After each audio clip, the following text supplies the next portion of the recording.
What's up, guys? Wes, Sincity Tactical, and welcome to the Sincity Tactical live stream show. And with us, as always, Mr. Jax from the Minnesota Overlanders. What's going on, Jax? Hey, what's up, brother? Another day, another dollar. Uh, Funny little story. He's across the country from me. Obviously, I'm in Las Vegas. He's in Minnesota. And we both started cooking dinner before the show starts. And literally 10 minutes before we go to start the show, I was like, "What'd you guys have?" He said lasagna.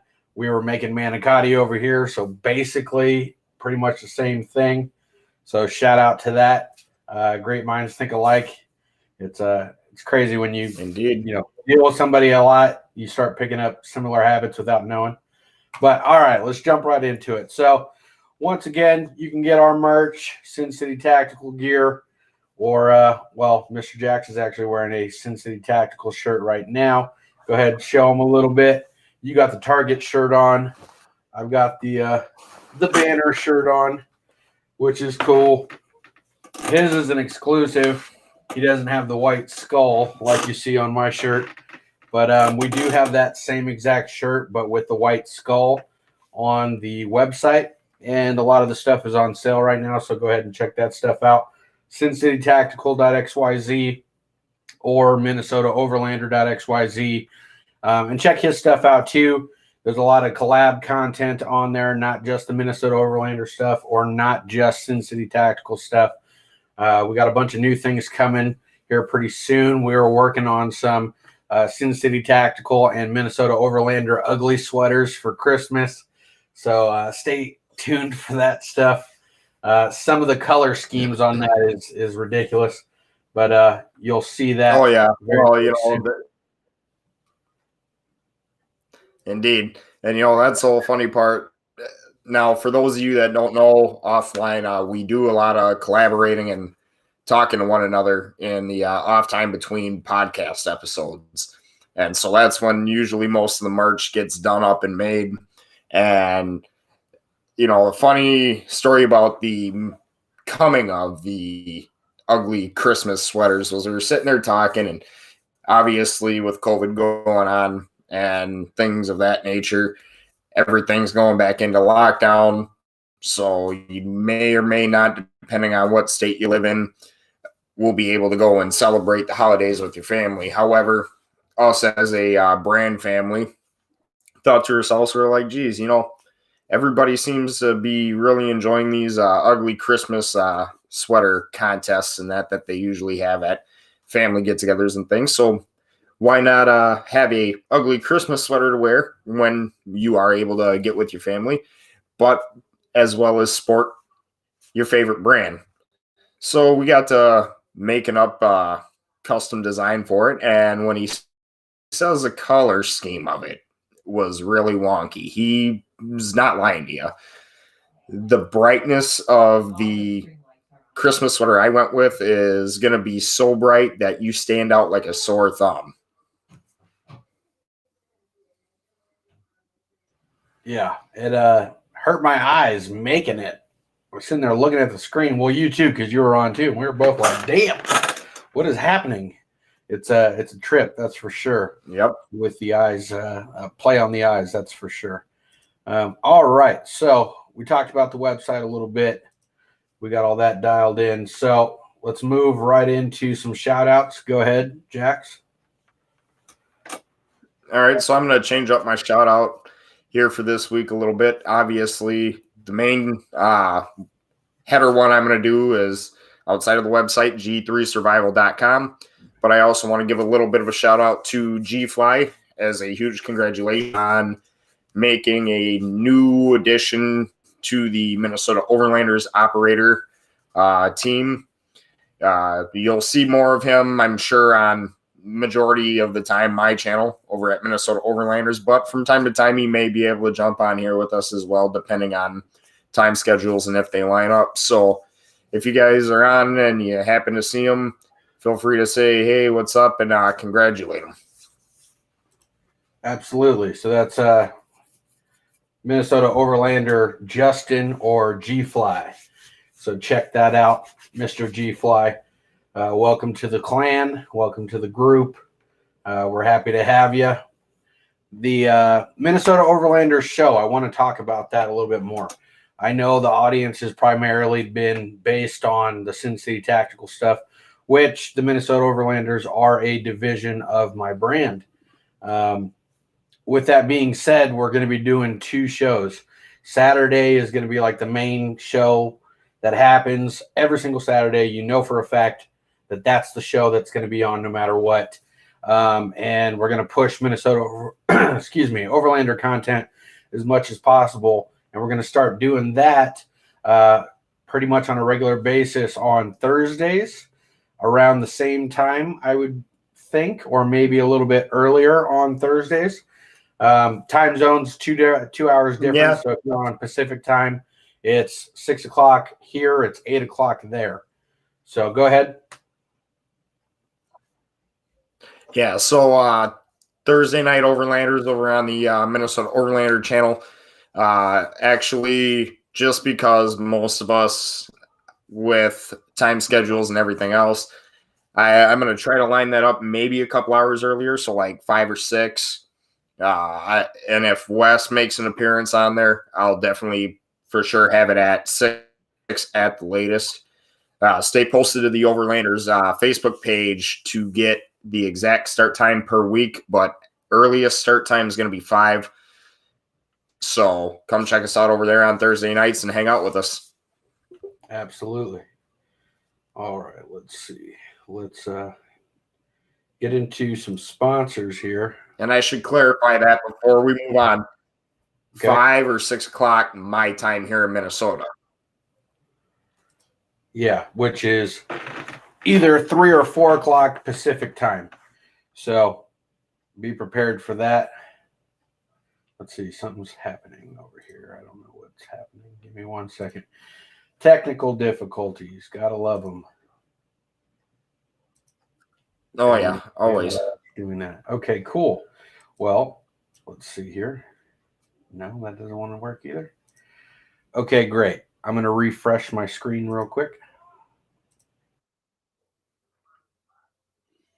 All right. Fair enough.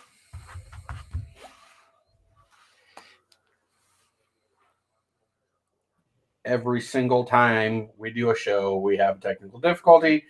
When it's just you and I talking or the rest of the group, we never have these technical difficulties. I love it. Okay, great. So now that we're back in, you can hear me? I can hear you. Okay, perfect. So we're going to get into some sponsors. So first sponsor I want to shout out is Tac Pack. Once again, you can get a code. It's SC Tactical. That'll get you a free mystery grab bag with your order, with your first order of Tac Pack. And you have to email them if you order it early in the month to get the Tac Pack for that month. Otherwise, you won't get it until the next month. So, for example, we're in November. If you ordered one before November 10th, you could send them an email saying, hey, I want the November box. If you don't do that, you won't get your first box until the December box, which is supposed to be a really good box as well for the Christmas stuff that's going on. So shout out to Tac Pack. Once again, SC Tactical is going to get you a free mystery grab bag. So check that out. The second sponsor I want to shout out is Sight Shooter, Miss Wendy. She is a private firearms instructor here locally in Las Vegas. She does a bunch of like home defense type of classes and just basic shooting classes. And she's very reasonably priced compared to everybody else. They usually charge $150 for an hour for one-on-one training. She charges about $75. Supplies targets and supplies ammo most of the time. With everything going on right now, she may not be supplying ammo right now, but when it's normal circumstances, she does supply a lot of those things as well. So definitely a good contact to have. Send me a message directly if you want to get that information and you're a local in Vegas. Go ahead, Jax. Indeed. So for the Minnesota Overlander side of things, I want to go ahead and shout out the Tech X Pro gear website itself, which we are sponsored through and as well as ambassadors to on this side. It also partners with the NCCA. So the code I have set up for both of their shops is Overlander25. It gets you 15% off your gear and purchases at the NCCA website and 25% off your purchases at TACX Pro gear. Absolutely. And same thing, SC Tactical for that as well. But that's primarily going to be a Minnesota Overlanders sponsor. So definitely go and support them. Oh, one other thing, the Patreon account is fully up and running. Any donation that you make on there greatly helps improve our channel, improve the content, improve equipment, and other things that we use. One thing that I think both of us agreed to do in our own communities is take a portion or proceeds and make like blessing bags with, snacks, a sandwich, little toothbrush, little, toothpaste, stuff like that, and hand them out to homeless veterans or just homeless people in general to try to help better our communities. That's one way that we want to better our communities through the outreach of you guys. So definitely check out the Patreon. You can find that in the description below. And we'll get the Minnesota Overlanders one up and running completely, and then we'll get that link. Actually, brother, I've been working on mine, bits and pieces here and there. It's in the final stages. So once that's fully set up and running, I'll definitely send you the link to that. I know I have it up on the Anchor website as of right now, but plans start for donations at $5, and I believe, if I remember correctly, go up to maximum of like $30. And that's like between 5 or 6 different tiers. So it's $5 a tier. The higher you go, an extra 5 gets added. So it's not too much. So it's not breaking, the listeners or the viewers' bank, but it definitely does help support the channel for both mine and Wes's. Whether you go through his or mine, it doesn't matter. It helps update, gear, helps provide more ways for us to get things to make the quality content for you guys as well. So definitely, I will get that up and running, and it will be dropped in the link box below. Absolutely. Well, we've taken up a bunch of time on sponsors and shout outs. We've got a lot of stuff going on. That's why we try to throw it all into this episode as much as possible. This is season 2, episode 2.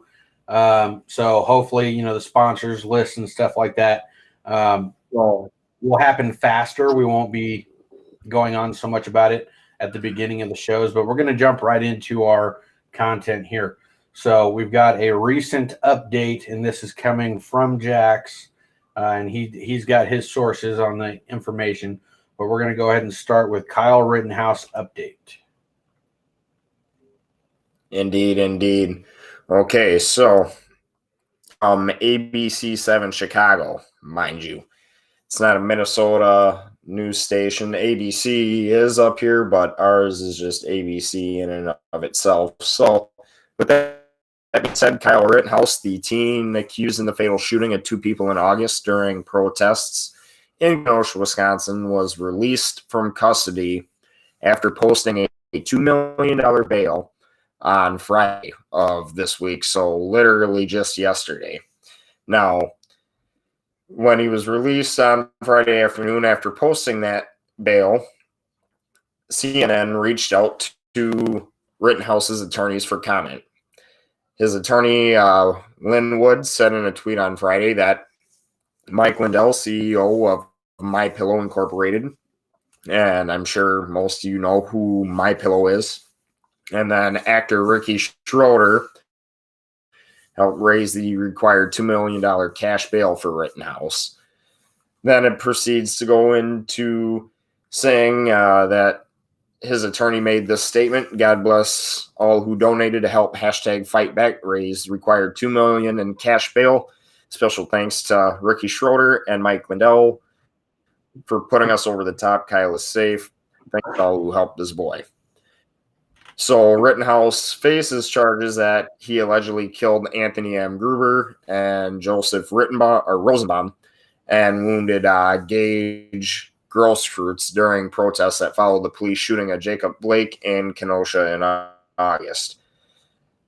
So last portion of it here that I'm going to read and touch on before we have a discussion is Kenosha County Commissioner Lauren Keating said in setting the bond earlier this month that the court considered Rittenhouse a flight risk because it could face a mandatory life sentence or at least significant amounts of time, likely decades of time period of incarceration if convicted.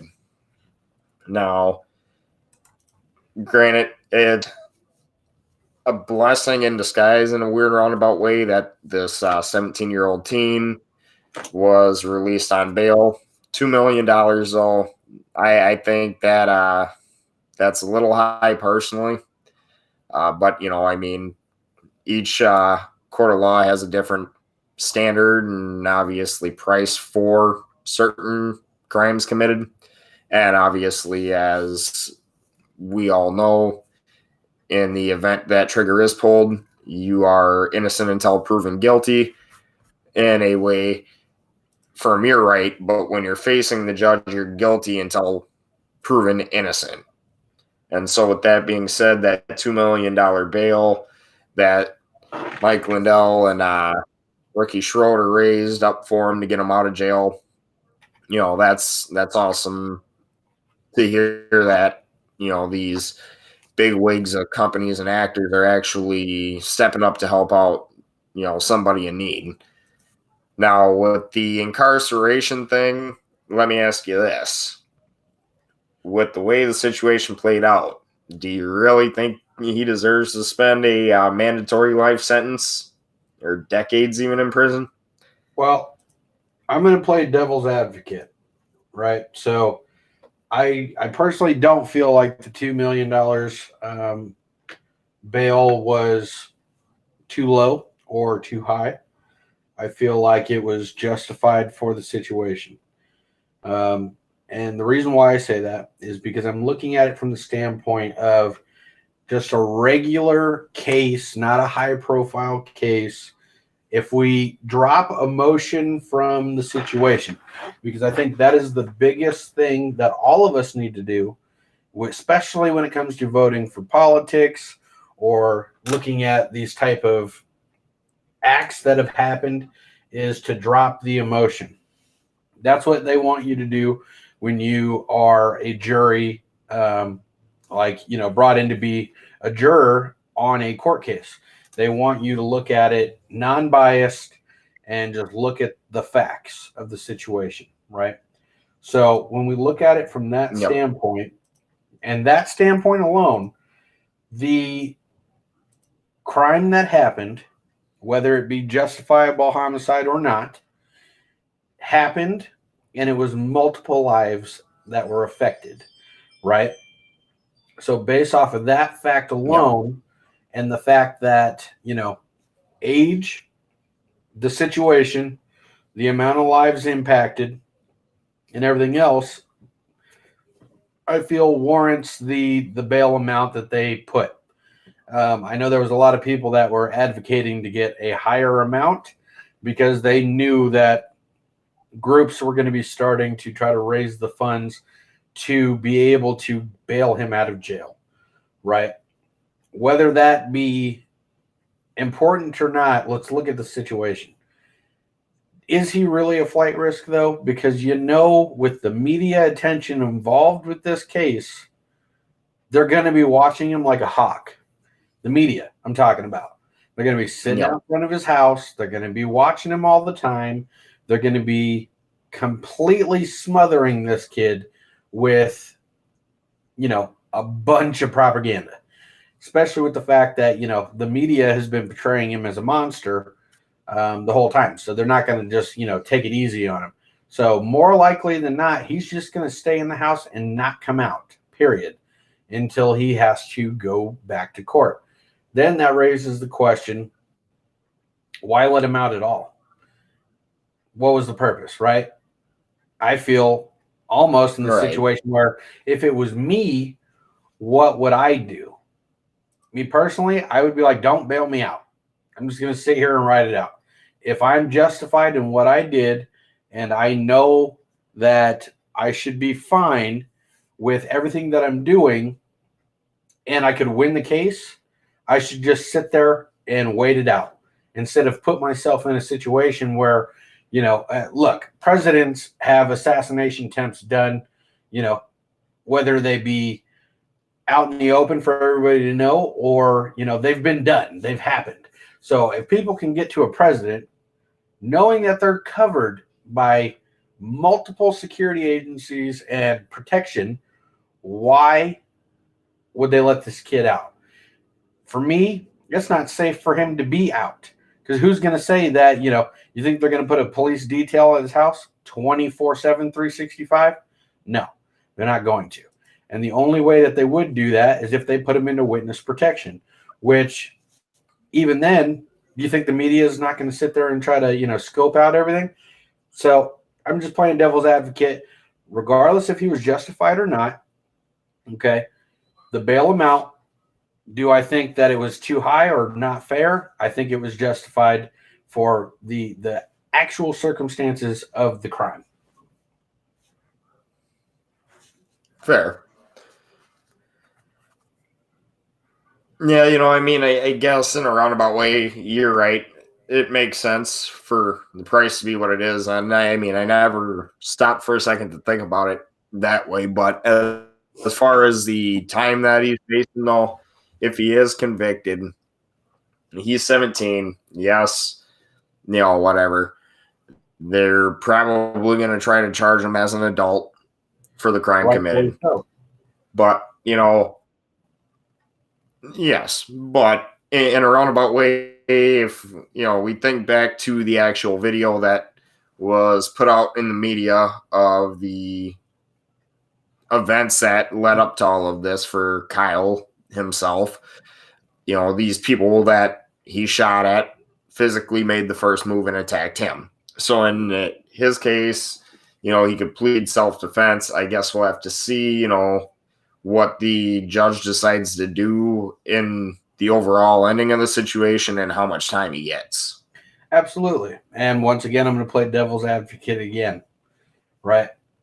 So based off of what you just said, he was defending himself. They took the first shots at him. Well, no, I'm going to retract that. Shots, negative, right? They attacked him first, okay? From what the video shows. Multiple videos had shown that. And multiple videos showed that he tried to help people and was there acting as a medic. There was multiple videos showing where he was standing in front of a car dealership where he worked. There's multiple videos of those type of circumstances out there, but it all comes back to, would any of this ever happened if he was there? Nobody can say yes or no to that. If he never showed up, though, and he stayed at home, would he be sitting in jail? Would he be fighting court cases? Would he be fighting the media? Would he be labeled a monster? Who knows? Maybe he commits a crime where he lives at some point, and this ends up happening anyways. Fate could be a bastard, But what it comes down to, for me at least, is if he wasn't there, is the outcome different? Right? And I think, once again, that's me being biased. Now, if I'm talking from my feelings, from my emotions, from my situation, so not going to lie, election night happened, right? On the 3rd or whatever, the initial election night.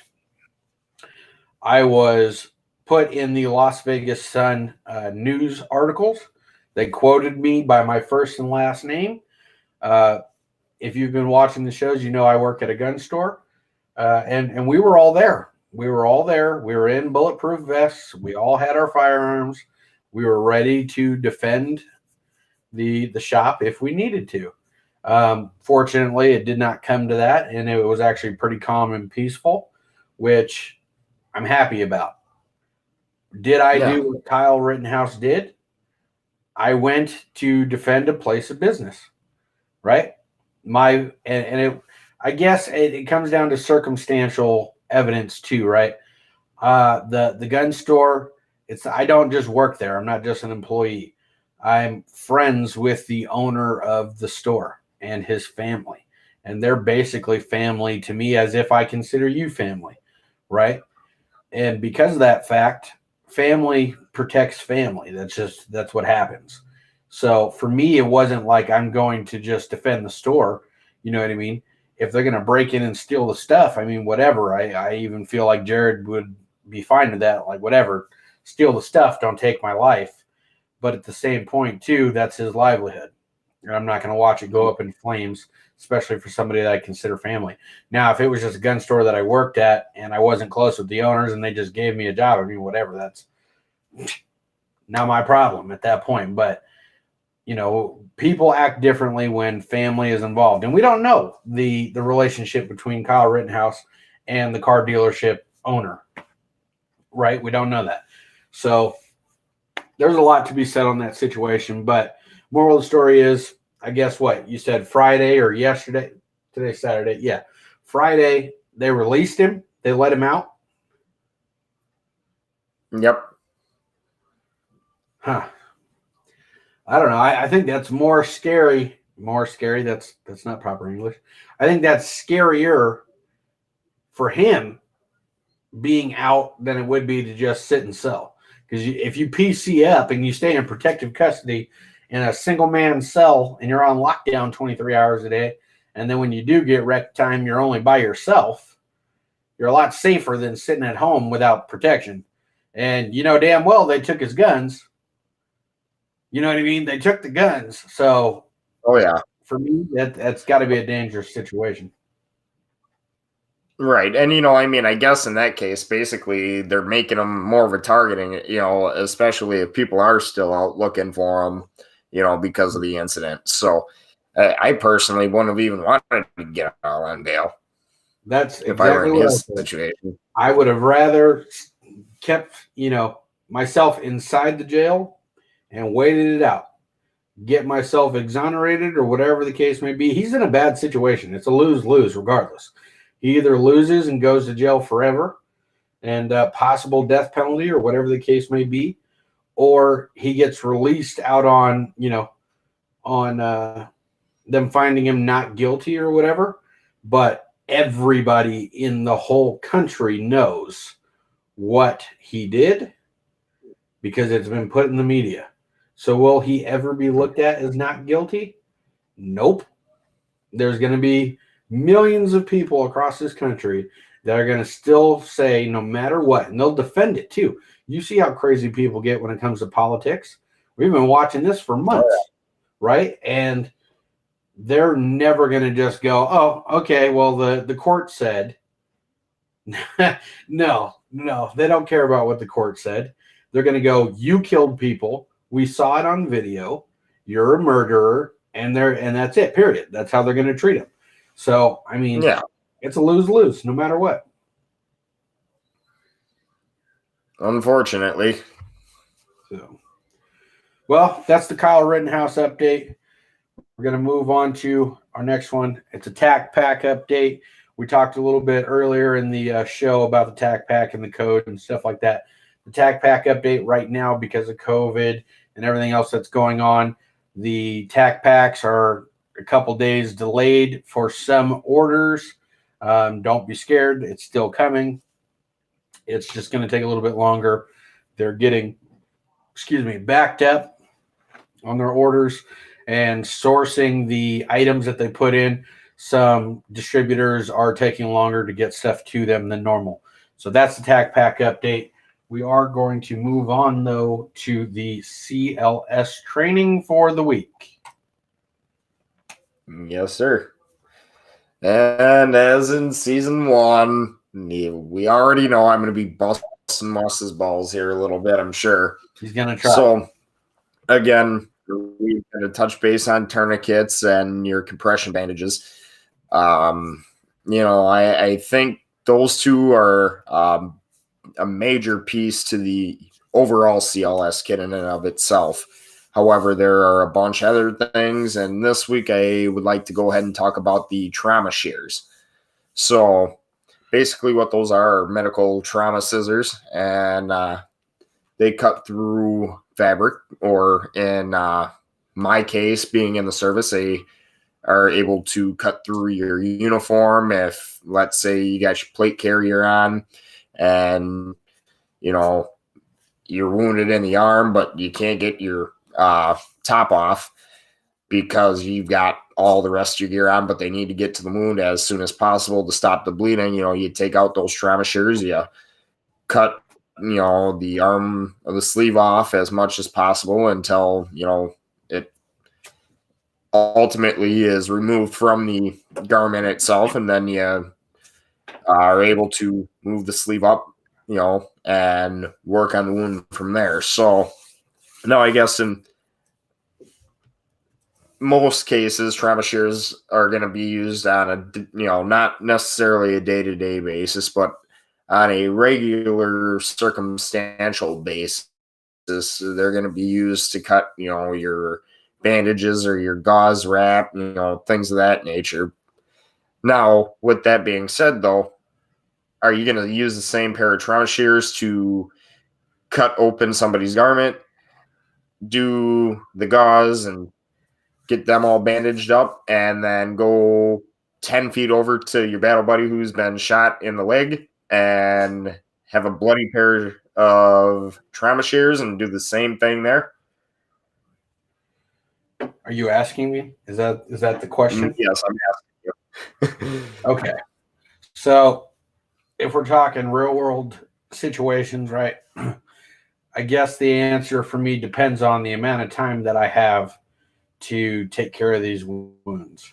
The reason why I say that is, you know, military personnel, as far as I know, are regularly checked for STDs and other various type of diseases that can be transmitted from body to body, right? And from my understanding, if you have X, Y, and Z diseases or infections or whatever they want to call them now, you're medically discharged for the majority of the really dangerous ones. From what I've heard, you can correct me on that if I'm wrong. But when I look at it, or I think about it from a civilian standpoint, and I look at it from that perspective, it comes down to time.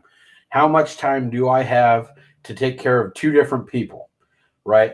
If I have, you know, a bad situation over here, and then this one's still bad, but not as bad, and I have time where I'm not under fire and I'm, you know, able to move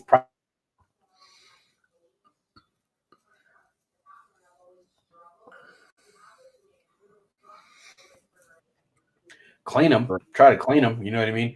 Alcohol wipes or something, try to do something to clean them, because I don't want to take blood from here and dump it into this guy over here. But if the scenario is I'm under fire, they're both bleeding out, I got to make quick moves. I'm hoping that the military did their job and screened everybody. But if I am, you know, more concerned on saving your life, I'd rather save your life and you end up with AIDS and, you know, and still live longer. That may take your life, but I would rather save your life right now and know that I did everything that I could than to lose your life because I'm trying to slow down and clean shears, right? So I only carry one set of shears. So even in a civilian application, if I'm way out in the desert shooting or something and Jonna gets shot or whatever the case may be, or she shoots herself in the foot, or perfect example, me, my grandfather, my aunt, my uncle, my little cousins, Jonna, and my uncle's friends and his son, we and daughter all went out shooting, and we were doing some skeet shooting. And I'm sorry if you're watching, Brad, but little Gronk almost shot me in the back with a shotgun when we were throwing clays. It scared the shit out of him. Excuse my language. Well, I guess shit ain't really a bad word, but he pulled the trigger into the ground, in front of him, and I happened to be only X amount of feet right, and then I had somebody else in front of me, X amount of feet on my right in a line, and knowing that he's behind me and I can't see him, and to hear it go off behind me and hear the rocks, it hit me in the back of the leg, it scared the crap out of me. You know what I mean? In a scenario like that, you do. You know what I mean? I guess I'm going to flip the question back on you. So for me, time constraint, I'm using the shears. Sucks, bro. You get an STI or something, sucks. I don't know what to tell you. Sorry. I did what I could to save your life in the amount of time that I had. If I have time to clean them and do things in a better, more methodical, cleaner, safer, healthier way, I will. But if I can't, sucks. You're getting the medical treatment that I could give you as quickly as I can. Yeah, and you know what? I don't disagree with you there. It really depends on time constraint as well, especially in the case of having two casualties, and it also depends whether it's care under fire or hospitalization care. And to really explain what I mean about that to the people that are just getting into the swing of the show and haven't been fully caught up to the CLS training from season 1. Care under fire is when you are downrange and you're being shot at, and you only have X amount of time to get that person at least somewhat patched up, so this way you can get them out of the line of fire and get them to hospitalized care, which is basically your Charlie Med, and that back on the fob, or in my term being, as I was a part of the BSB, we call it the BSA, basically just your base. And once you get them there, then you can go further into depth and actually do a cleaner, healthier way of getting that person patched up. But if it's, care under fire, and I have, let's say, the shot in the leg hitting an artery and this person's bleeding out, and I only have like 5 minutes to get him all done up, and then get over to the guy that's been shot in the arm and the artery's been hit. Both situations are terrible, but if I have no other fucking choice and I only got 5 minutes to do it in, pardon my French, but I'm gonna go ahead and do it while it's bloody, or at least in the process of moving from point A to point B, taking an antiseptic wipe or an alcohol wipe and try to one time through, or even on, I'm gonna right try. Yeah, I mean, right on the uniform works too, as long as you're trying to mitigate as much of the blood on there as possible. That's even if it's a 2-second wipe, like bang bang, and then you're down cutting again, it's better than nothing. Right. I would rather try to wipe it and keep it moving than to lose you. You know what I mean? Because how horrible would I feel? Like I said, and I know that is a very shitty answer that I gave, where if you get STDs or AIDS or something and that ends up taking your life later on, I apologize. You know what I mean? But I'm not going to feel bad, because at that exact moment in time, you relied on me to make you live another day. And if I succeed in doing that, I'm justified in my mind of not holding it personally to myself. But no, I think that's a great topic for the CLS training for this week, because trauma shears are something that every civilian should have, no matter what. I don't even care if you're going out shooting. You should have a set of trauma shears in your car. Why? If you roll up on an accident or you watch an accident happen and you got to pull somebody out of a car, they're useful in that situation. You got to cut a seatbelt because you're stuck. They'll do that too. It's a very, very, very handy tool to have, and I'm glad that you picked that for this training this week. Same thing with the tourniquet. Awesome pick. Same thing with the bandages and stuff like that we were talking about, and the IFACs. Tourniquets are, awesome. And having all that stuff in our kit is fantastic. Mr. RX David 86, thank you for jumping into the show. We appreciate you. And he's got a question for us. So, me personally, I like cats. Yeah, I'm a firm believer in the cat tourniquet myself. I run one in my IFAC, and over the course of my 6-year tenure with the Army, that's all we ever carried in our IFACs and in our actual CLS bag for your designated CLS teams out on the field. This way, and what I mean by CLS teams is, let's say you're downrange and you don't have time to call up a 9-line medevac and get Charlie Med out there with the bird to get you out of the field. And you're running low on supplies on yourself and you happen to get shot. Well, that designated CLS person isn't going to want to use their IFAC on you because they need that stuff for themselves. So them being the designated CLS person, they'll carry this big like bandolier strapped IFAC that has everything that you have in your IFAC and more. Exactly. So cats, same thing for me. It's what I was taught to use was a cats. I mean, there's different ones. There's rats and there are other various brands and stuff like that. There's one, I can't think of the name off the top of my head, but I was having a conversation with somebody about them. And we were talking about how some of them, if you over tighten that, they'll actually break. Yep. It breaks in the middle of, were we having that conversation? No, I think we were offline one day. Yeah, I don't know. We were talking about something, but there's some type of tourniquet, and I can't remember the name of it, but it will break. Not all the time, but it breaks, and then you lose that, lifeline that you just put on somebody, which is another good reason why I'm not saying that cats tourniquets won't break, but carry multiple. Me personally, I carry 4 of them, one for each, extremity or whatever limb you want to call it, because not just for me. So say I take a arm wound or whatever, I've got one for me. A buddy goes down, I've got extra ones if I can't find his, because that happens too.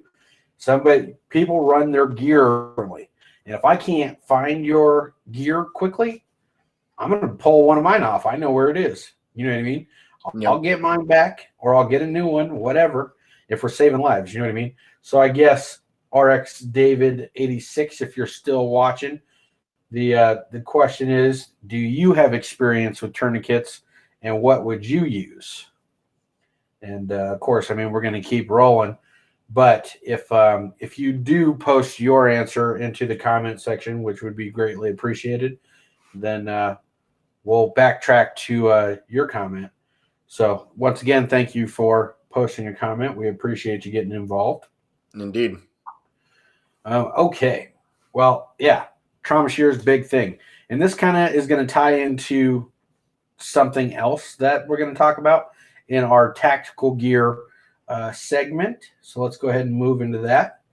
Mr. Jax, if you would like to start with your tactical gear item.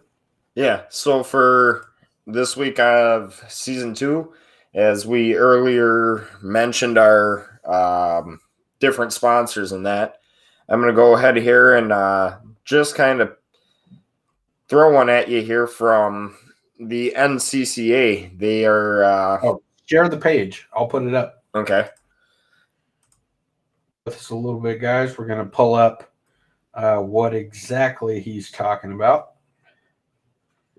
All right, let's get this in the screen here.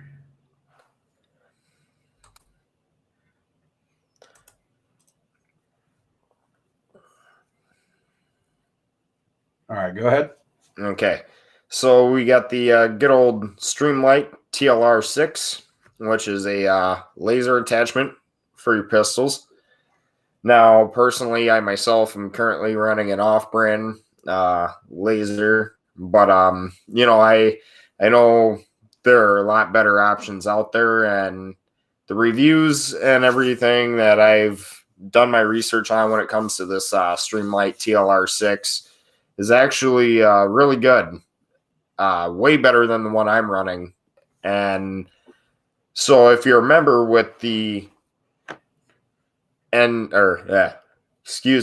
the NCCA, you can get it for $106.46, but retail price, this laser MSRP is at $187.43. And obviously it's got to be tenfold better, even from what I've been hearing in reviews, because the price is a lot higher than what I spent on the laser that I'm currently running. And, when it really comes down to it, sure, lasers and lights, especially for attachments, have their ups and downs. But I guess in a tactical situation, if, it's pitch black out at night, like it is in the neighborhood I live in, and, you got back 40s around you and you hear something go bump in the night, yeah, sure, why not? Mount a laser, mount a light on there. At least you'll have a little bit of an upper hand blinding your attacker or enemy downrange. May give away your position, but you'll still have somewhat of an upper hand. So I want to jump in on that a little bit. First off, Mr. RX David 86 commented back and said that he doesn't have any experience with tourniquets. So we'll dive back into that here in a second. I do have experience with TLR 6s. I've owned a couple of them. The most recent one I had was on a SIG P365 SAS, which I hate the rear sights on that gun. I'm just going to say that now. That's why I put the TLR 6 on there. What's nice about it, the light, the laser, like you were talking about, it's quick on, quick off. You can strobe it if you need to. Of course, positive identification is a big thing. You don't want to just be shooting blind. I do recommend having a light laser combination, or just even a flashlight. I don't ever recommend just a laser by itself, because when I think of a home defense situation, I want to see more than anything. If you've gotten enough training done when it comes to shooting, you shouldn't need the laser. The laser is just an added bonus, but the light, that's important. I don't want to be coming down my hallway and not have any lights on and then shoot my kid. That would be extremely bad. So the light is very important. But what I will say on the TLR6 is, when you purchase the TLR6 and you put it on, do not tighten it all the way down, because you will put the laser off. It will not be centered properly. You got to use a bore sight. You should be able to take your firearm to your local gun store. We do this for customers all the time at the gun store that I work at, where if you have a light laser on your pistol and you want us to make sure that it's going to be accurate, we put a bore sight on it, and we'll, sight it in to where at least 25 feet, 30 feet, that it's going to hit where you want it to with no problem. I had a guy come in, exact same setup, SIG P365, TLR 6 on it, and his laser was about 5 inches to the left, which is not good. You put 5 inches off of somebody's center, you're either going through and through, or you're missing them completely. And that's not going to be good, right? So that's my experience on TLR 6, but they are really good lights, though. Jax is not awesome. And I think, and I'm gonna have to do some looking into this, but I think I can find a perfect bore laser sight system there to even sight the damn thing in. Yeah, and that's what we do at the gun store, is we'll sight it in to make sure it's dialed in. You can get them from like Brownells, you can get them from Cabela's or Bass Pro Shop. They sell them. Some gun stores have them that they sell as well. But back to RX David 86, with not having experience with tourniquets. The main thing with the tourniquet is, cutting off the blood flow to an area that is bleeding out, which I'm sure you know that. I personally know Mr. RX David. I'm not going to get into his background or anything like that, just for, anonymity. But my tactical gear item is going to tie into tourniquet situation as well, and a bunch of other survival things too. So what I have is a 550 cord bracelet with a whistle. So the whistle, handy when you're out in the wilderness. Say you get lost, you have no cell phone reception, you don't have a two-way radio or like a ham or something like that to where you can get help. If you're close by a trail, which, I mean, for me, don't go, where you're not comfortable, right? And then get yourself lost, stay kind of close to trails and stuff where you know other people might be, especially if you have to wait out the night. You want to be able to start fresh the next day and get help. So the whistle, very handy. But what you can do with paracord, and what I recommend to do if you don't have a tourniquet, which a lot of people don't, you can take the 550 cord, double it up, put it around the extremity, tie it in a really tight knot, take a stick, put it inside the loop, and just start yanking. Twist and twist and twist and twist and twist to the point to where you literally look like your limb is going to be cut off with how tight you're actually putting it on there. That is the difference maker between saving your life and not saving your life. 550 cord, extremely strong, very hard to break. Not to mention, it can be used as a tourniquet. You could use it to tie in between two trees and make like a little lean-to type of tent. You can use it to strap gear to things. If your shoelace breaks, you could use it to restrap your boot. So, you're not getting your feet all messed up, because one of the most important things, especially in military life too, I would say, is taking care of your feet. If your feet get messed up, you're done. It's going to suck. Hiking or walking or anything like that is going to be a pain. So you could use it for that. You can use it to make, bandages if you had to use like a banana leaf or something, which we don't have banana leaves in Vegas, but whatever, using it for an example, you can use it for multiple different things. But probably the biggest thing is the fact that you can use it as a tourniquet and it will get the job done. Now you're going to have to hold this stick the whole time, because you're not going to have any type of like retention to keep it from undoing itself. But if it's a matter of life or death, it's better to have it than to not. Go ahead. Yeah, and my experience with the 550 cord itself, like you said, it does have multiple different purposes.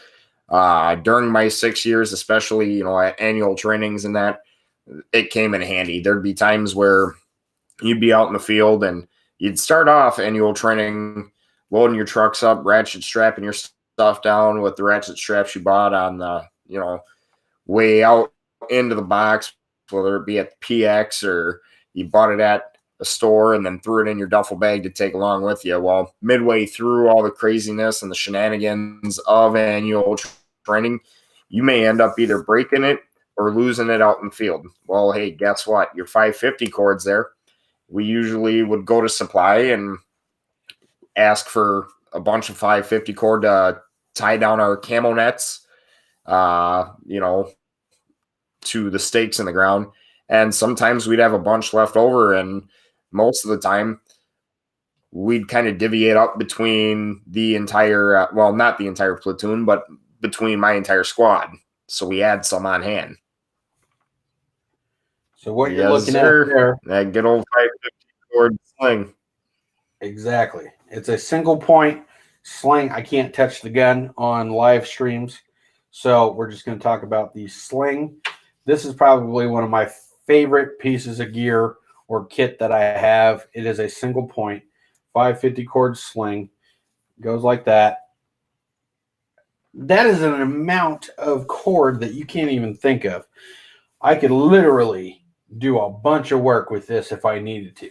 Say I get stranded, I've got my gun on me, which the gun that this came off of is the gun that I would carry most of the time. So having this amount of 550 cord, not to mention like bracelets and extra actual cordage, just unbraided cord in my bag and stuff like that, I have so much ability to do so many different things. With this amount of cord, I could easily make like a signal trap, or if I need to make like a trip wire or something, or, say I'm creating a perimeter for me and Jonna and her mom because we're out camping, I could literally run this cord around trees all the way around camp and have like bells or something attached to it, or if something touches it, it's going to make a noise, and then I know, hey, get up, something's going on, this ain't right, and be able to do things, and then still have cordage for numerous other things. So I don't think this is something that you could just go find and buy, but I know there's YouTube videos out there where they'll teach you how to make them. Well, okay. Now making it, I know there's videos out there for being bought like that. No, I did know that, or that I shouldn't know because that's a little uneducated of myself to say. So I do know that you can buy 550 paracord in about a 50-foot roll, and then they also right next to the 550 cord, they have 1100 paracord out at the Walmart by me out at in Egan. So Absolutely. I'll have to invest in getting myself some more paracord too. Absolutely. It's a fantastic thing to have. There's so many different things that you can use it for. But all right, so we're going to go ahead and wrap the show up. Like we talked about earlier, we were making dinner at the same time. Mine unfortunately didn't get finished before we started the show, so I'm here with you guys before I go and eat my dinner. So we're going to wrap everything up. Thank you, RX David 86, for jumping on and interacting. We appreciate it. And we're going to leave you with a mindset/positive message. And Jax is going to be the one to take that away. Indeed. So this week's message of positive mindset, so to speak, is especially with everything going on, we're going back into getting majority of shutdown due to the COVID numbers rising. Sure, it's going to be, tough time not being able to go see your family or your friends out in public gathering places like the bar, the gyms, restaurants, things of that nature. But you got to remember this. And actually, my old lady said it best. She found this quote and it said this: would you rather miss spending one holiday season with the people you love and your family members, or take the risk of going out and spreading the disease between your family members, and then now all of a sudden that one family member that you really loved, whether it's your favorite uncle or your mom or your dad, now all of a sudden you're missing out on multiple holidays with them for the rest of your life because they went and they could have been at risk and passed away from it. So with it being crappy, just remember the positive side. At the end of the day, we're all going to get through it. Just follow the guidelines, do your due diligence, wash your hands, stay safe out there, all right? And most importantly, stay free, America. Absolutely. Wes, Sincity Tactical. This was the Sincity Tactical live stream show with your co-host, Jax, the Minnesota Overlander. We'll check you guys next week. Stay tuned, Saturday, 6 p.m.